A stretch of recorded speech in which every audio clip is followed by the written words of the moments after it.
박PD의 픽. 개만도 못한 놈들이 많아서일까요? 아이고, 개팔자가 상팔자라는 말이 실감나는 세상입니다. 진짜 이런 얘기 많이 하더라고요. 네, 패션 상품부터 수제 간식, 유모차, 요즘은 개모차라는 표현을 쓰더라고요. 개를 태우고 다니나요? 예, 개를 태우는 유모차라고 해서 개모차라는 표현을 쓰는데 이처럼 다양한 물건들이 다 갖춰진 편집샵이 물론 그 전에도 있었어요. 뭐 롯데몰이나 신세계몰이나 이런 데도 있었는데 나름 고급스럽다라고 자타가 공인하는 현대백화점에도 MZ세대를 겨냥한 편집샵 위펫이 문을 열었습니다. 오호, 위펫의 1호 매장은 지난 9월 더 현대 서울 5층에 문을 열었는데요. 매장 규모가 31평이래요. 아니 이렇게 커요? 거기다 다 채울 만한 물건이 있다는 얘기 아니에요? 그러게요. 이 백화점 매장인데 31평이다. 작지는 않죠. 펫 의류와 가방, 이런 기본적인 패션 상품부터 손으로 만든 간식, 대모차, 그리고 가구. 이 가구는 사람이 쓰는 가구가 아닙니다. 강아지나 고양이가 쓰는 가구를 말씀드리는 거예요. 이 전반적인 라인업을 다 갖추고 있다는 게 특징이고요. 트렌드에 민감한 2030 젊은 세대를 겨냥하고 있다. 인테리어나 이런 것들도 MZ세대를 위해서 꾸며놨다라는 설명입니다. 그렇군요. 반려동물을 위한 편집점 만드는 게 현대백화점만이 아니라면서요? 다른 것도 있다면서요? 온라인에서 선풍적인 인기를 끌고 있는 브랜드들이 기존에 많이 있었어요. 마르디, 메르크디, 누우띠, 포독스, 그리고 아이캔더, 뭐 이런 브랜드들이 있었는데 현대백화점은 이런 브랜드들을 입점을 시켰다는 겁니다. 그리고 MZ세대 사이에서 손으로 만든 간식, 그러니까 펫 전용 수제 간식의 양강으로 불리는 해피밀, 스스펫푸드 이런 것들을 포함한 30여 개의 반려동물 관련 브랜드도 입점을 시켰다고 합니다. 아하, 펫 매장이니까 펫한테도 인기를 끌 수 있는 그런 인테리어를 해야 될 것 같은데 실제로 했대요. 반려동물을 자식처럼 아끼는 고객들의 마음을 반영해서 밝은 컬러와 곡선형 마감, 반려동물 눈높이에 맞춘 낮은 상품 진열대, 이러한 것들이 원래는 유아동 매장 인테리어의 특징이었는데 펫샵에도 이런 부분을 과감하게 도입을 했다는 겁니다. 그렇군요. 아니, 이 이야기 들으니까 제가 가끔 산에 가다 보면 이런 분들이 꼭 계시더라고요. 반려동물과 자신의 옷을 맞춰 입는 커플룩처럼 입는 분들. 이런 분들 많던데 이거에 관련된 이야기도 있죠. 맞습니다. 그거를 견풀룩이라고 한대요. 커플룩이 아니라 견플룩. 예, 커플룩에다가 컵자 대신 견자를 넣은 거죠. 반려견과 주인이 옷을 비슷하게 입는다. 뭐 그런 트렌드가 또 유행이라고 하는데 마르디 메르크디의 매출 대부분 이 견풀룩에서 나온다고 하네요. 꽃 모양 패턴, 반려동물 프린팅 디자인.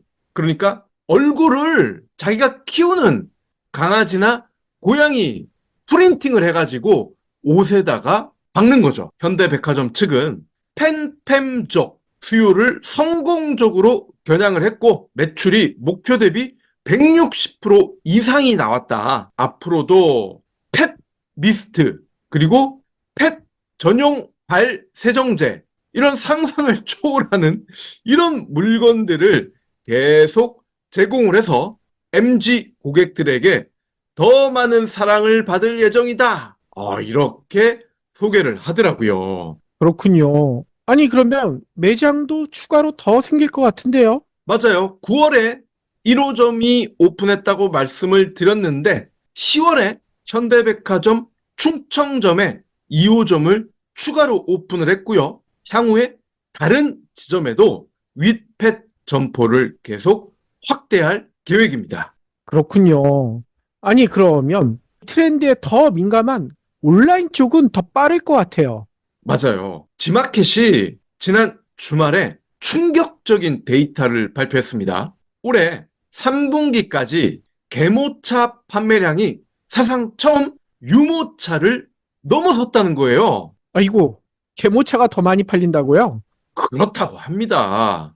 두 카테고리 합계 판매량을 100으로 봤을 때 개모차 비중이 2021년에는 33%, 작년에는 36%로 높아지더니 올 1, 2, 3분기에는 57%를 찍었습니다. 개모차가 57이라는 건 유모차는 43%라는 뜻이죠. 지마켓 관계자는 올해 두 카테고리 비중이 갑자기 뒤집힌 배경, 좀 더 분석이 필요하다. 반려동물용 판매는 늘고 유아용 판매는 감소하는 현상, 이전부터 지속해 오긴 했는데 올 들어서 이게 뒤집어질 줄은 자기네들도 몰랐다는 설명입니다. 그렇군요. 아니, 그래서 그런가, 지난 크리스마스 이브에 이 서울 광화문에 갔었거든요. 예. 거기에 여러 가지 트리나 전시한 거 가족들이랑 같이 보고 있는데, 옆에 길을 건너기 위해서 서 있는데 유모차가 다가오더라고요. 그래서 네. 아기가 타고 있나 했더니 거기에서 개소리가 들려. 그렇죠. 예, 왕 짖는 바람에 엄청 깜짝 놀랐거든요. 많은 분들이 체험을 하셨을 거예요. 아기가 타고 있는 줄 알았는데 강아지나 고양이가 타고 있었다. 근데 이유는 대충 짐작이 가실 겁니다. 그만큼 우리나라에서 저출생이 구조적으로 굳어졌다. 경불진에서도 참 자주 언급을 하고 있죠. 여성 한 명이 평생 낳을 것으로 예상되는 평균 출생아 수인 합계 출산율 꾸준히 줄어들어서 작년에는 0.78명까지 꼬꾸라졌고 올해는 0.72, 내년에는 마침내 0.68까지 떨어질 가능성이 크다. 심지어 서울은 0.5 단위다. 출생아 수도 2000년만 해도 64만이었는데 작년에는 25만 선이 무너졌다. 반면 반려동물을 양육하는 가구는 해가 갈수록 증가하고 있죠. 국민 4명 중 1명이 반려동물을 키우고 있다라는 걸 농림축산식품부 통계가 최근에 밝혔단 말이죠. 국민 4명 중 1명이 반려동물을 키운다. 1인 가구의 경우에는 한 집 건너 한 가구에서 반려동물을 키운다라는 데이터가 나와 있습니다. 즉, 반려동물용과 유아용 유모차의 극적인 판매량 변화, 방금 언급한 두 사회적인 현상이 맞물린 결과로 추정이 됩니다. 그렇군요. 아니, 그런데 이렇게 출산율이 떨어지다 보니 하나밖에 없는 아이, 좀 더 귀하게 키우자. 뭐 이러면서 여러 가지 용품 가격이 계속 올라가는 것 같더라고요. 맞아요. 지마켓이 이왕 데이터를 낸 김에 1, 2, 3분기 매출 데이터를 추가 분석한 결과를 제공했는데요. 출산 육아용품의 1인당 지출액은 작년보다 16%가 증가했습니다. 유모차가 22%, 분유 이유식이 18%, 기저귀가 4%. 그러니까 주요 상품군 지출액이 모두 늘었다는 겁니다. 말씀하신 대로 아이를 많이 낳지 않기 때문에 더 많은 돈을 쓴다라고 볼 수가 있는데 정리를 해보면 결혼을 할 여유가 있는 사람들, 그 중에서도 아이를 낳을 수 있는 사람들, 이들이 출산과 육아를 한다. 즉 여유가 있는 사람들인 만큼 더 많은 돈을 아기에게 쓴다라는 거죠. 출산과 육아가 부담스러운 사람들은 반려동물을 키우는 거고, 어쨌건 아기든 개든 고양이든 생명체를 키운다는 것 자체가 일단 돈이 꽤 있어야 한다는 뜻입니다. 내 한 몸 감당하기도 힘들다라는 핀잔이 괜히 나오는 게 아닌 거죠. 그러니까요. 아니, 그런데 여기서 우리가 지켜봐야 될 시그널이 있다면서요.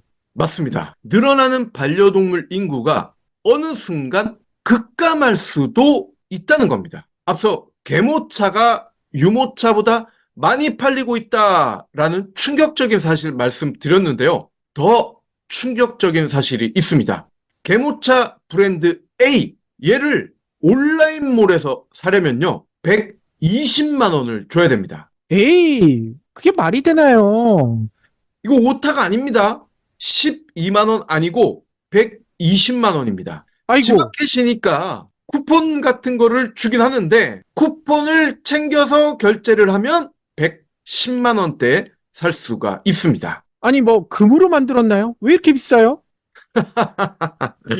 아기가 타는 유모차도 그랬듯이 개모차도 100만 원대 제품이 나타났고 더 비싼 것들도 찾아보면 나올 거예요. 제가 이쪽에는 신경을 쓰기 싫어서 더 이상 검색을 하지 않았기 때문에 100만 원짜리만 제가 말씀을 드리고 있는데, 예전에 100만 원짜리 유모차 판매가 늘었을 때, 이때가 한 15년 전쯤이었거든요. 이때 보수 언론들이 아빠의 자존심이다, 이런 쓰레기 같은 표현을 썼더라는 거죠. 아마 기억나실 거예요. 그럼 개모차는 견주의 자존심일까요? 에이헤이. 지금 이 PD님이 궁금해 하셨습니다. 금을 쳐 발랐냐? 왜 이렇게 비싸냐? 몇 가지 이유가 있습니다.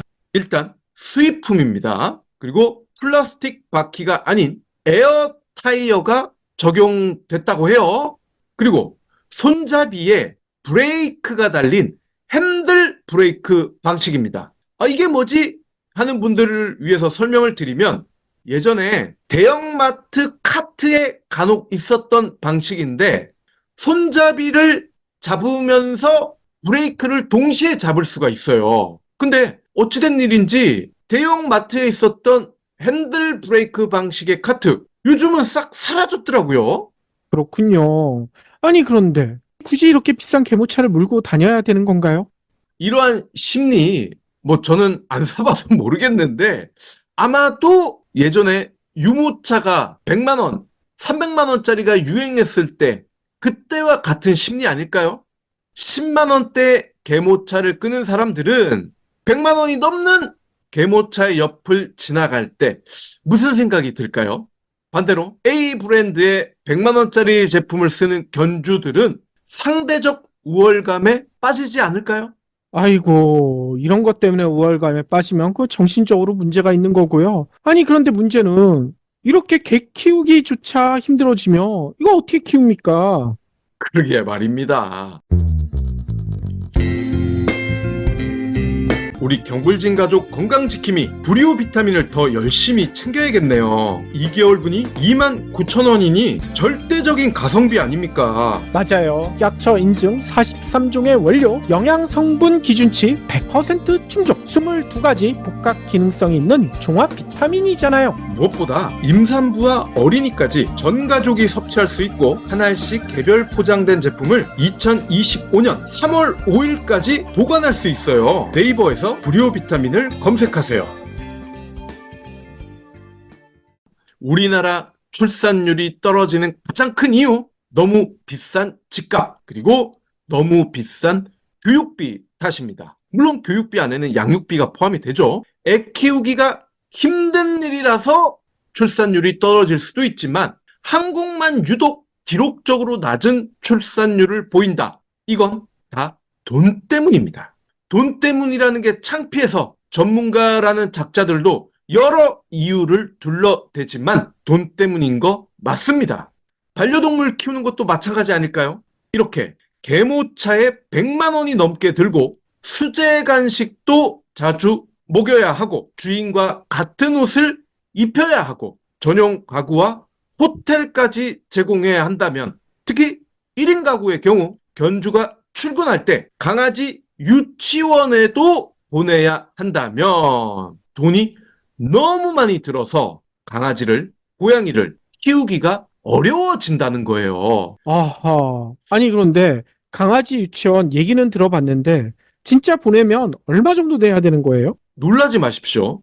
월 기준으로 50만 원에서 100만 원이 듭니다. 아니, 강아지 유치원이요? 그렇습니다. 호텔도요, 이게 사람이 자는 호텔도 물론 있지만 그냥 강아지만 자는 호텔을 말씀드리는 겁니다. 1박에 작은 강아지는 50만 원, 대형견은 10만 원입니다. 그러니까 출장이나 지방에 잠깐 들르기 위해서 2박, 3박 하고 오면 많게는 30만 원이 든다는 뜻이죠. 사람이 자는 그런 곳만큼 비싼 거 아니에요? 그렇죠. 그래서 좀 더 여유가 있는 분들은 반려동물이 입장이 되는 그런 호텔을 찾는다고 하는데 당연히 그런 숙소는 더 비쌉니다. 한국에서는 매년 10만 마리의 유기견이 발생해요. 근데 더 놀라운 건 이 중에서 절반이 매년 안락사를 당합니다. 늘어나는 반려동물 인구만큼 유기견과 안락사도 덩달아 늘고 있어요. 키우는 동물을 유기한 견주들은 무슨 사정이 있었을까요? 얘네들을 입양했을 때 가족처럼 돌봐줄게 라고 맹세를 했었을 텐데 도대체 무슨 사정이 있었을까요? 미루어 짐작할 수 있지 않을까요? 그러니까요. 아니, 그래서 그런가 요즘 이런 일이 있다고 하더라고요. 제 고향 제주에 그렇게 들개가 많이 늘어났대요. 네. 왜냐하면 강아지 데리고 같이 여행 온 사람들이 마지막으로 버리고 자기들만 돌아간다고 합니다. 걔를 그냥 풀어놓는다는 거예요. 그러니 강아지들이 들개가 돼서 제주도 온 동네를 다 돌아다니고 있다는 거죠. 예. 제주도의 유기견과 관련해서는 아주 이례적인 일들이 많이 있더라고요. 그래서 제가 제주도 유기견 상황도 살펴본 적이 있는데 말씀하신 대로 제주에 들렀다가 버리고 가는 분들도 있지만 더 많은 비중으로 제주 특유의 낮은 담에서 유발이 된다고 하더라고요. 담이 낮아서 이 녀석들이 담을 뛰어넘어가지고 더 많은 유기견이 생긴다고 하네요. 경불진 완주해 주셔서 감사합니다. 하트 투척, 댓글 남기기, 링크 공유, 계좌 후원 등 경불진 두 PD에게 힘을 보태주세요. 더 좋은 내용으로 보답하겠습니다.